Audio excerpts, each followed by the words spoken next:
कैसे हैं आप सब? आज का राधे राधे।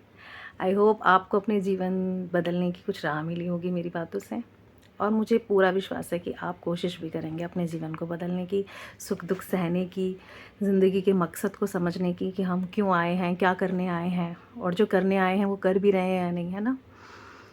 कल का विषय ये था कि हमें भक्ति करनी है, भगवान के लिए रोना है, तभी हमें मिलेंगे, हमारे जीवन में गुरु होना आवश्यक है। लेकिन उन सबसे बढ़कर भी सबसे बड़ी बात यह है कि आपको यही नहीं पता कि भक्ति कैसे करनी है, और कहते किसे हैं भक्ति, क्या है भक्ति। भक्ति मतलब है भगवान से प्रेम करना। लेकिन 99% लोग ये नहीं जानते कि भगवान से प्रेम कैसे करना है। लोगों ने भक्ति को ये बना दिया है कि रामायण का पाठ करो, भगवत गीता पढ़ो, सुबह आरती पूजा करो, आधा घंटा पूजा में बैठो तो हम बहुत भक्ति करते हैं, हम भगवान को याद करते हैं। नहीं, भक्ति ये नहीं है। भक्ति का असली स्वरूप है मन से भगवान का स्मरण करना, उन्हें याद करना।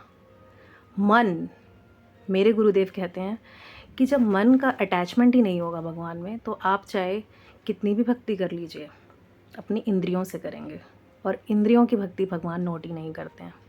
इंद्रियों से मतलब मुंह से गीता रामायण का पाठ करना, हाथों से ताली बजाना, पूजा आरती करना, ये सब इंद्रियों की भक्ति है। ये भी करनी है, लेकिन साथ में मन का अटैचमेंट होना चाहिए। आँख बंद कर कर भगवान का ध्यान, अपने गुरु का ध्यान, गुरु और भगवान दोनों का ध्यान, तब आप हाथों से ताली बजाइए, आरती पूजा करिए, पाठ करिए, लेकिन भगवान का ध्यान करके। मन का अटैचमेंट ज़रूरी है।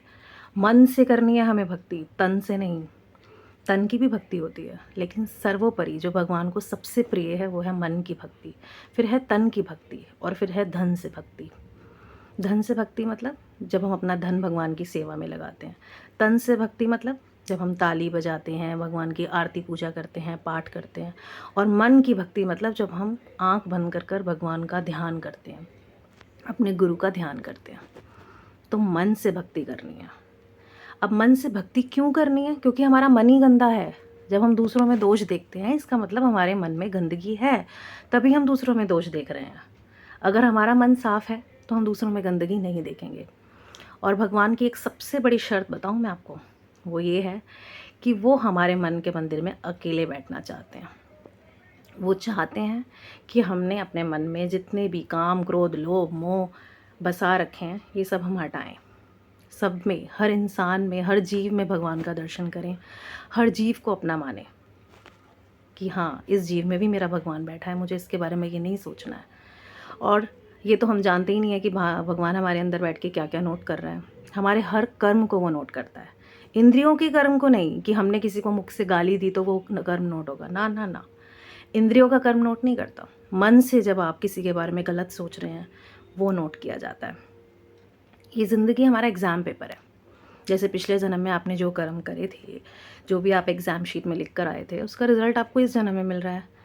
इस जन्म की एग्ज़ाम शीट में आप जो कर्म करेंगे, जो भी लिखेंगे, वो आपको अगले जन्म में मिलेगा। तो अपना एग्ज़ाम पेपर बहुत अच्छे से लिखिएगा, मार्क्स आपको ही मिलेंगे। तो मैं ये आशा करती हूँ आप सबसे कि आप अपने जीवन की राह को बहुत जल्द समझिए, क्योंकि हम ये नहीं जानते हैं कि हम कब मृत्यु द्वार पर खड़े हो जाएंगे, कौन सी सांस हमारी आखिरी है।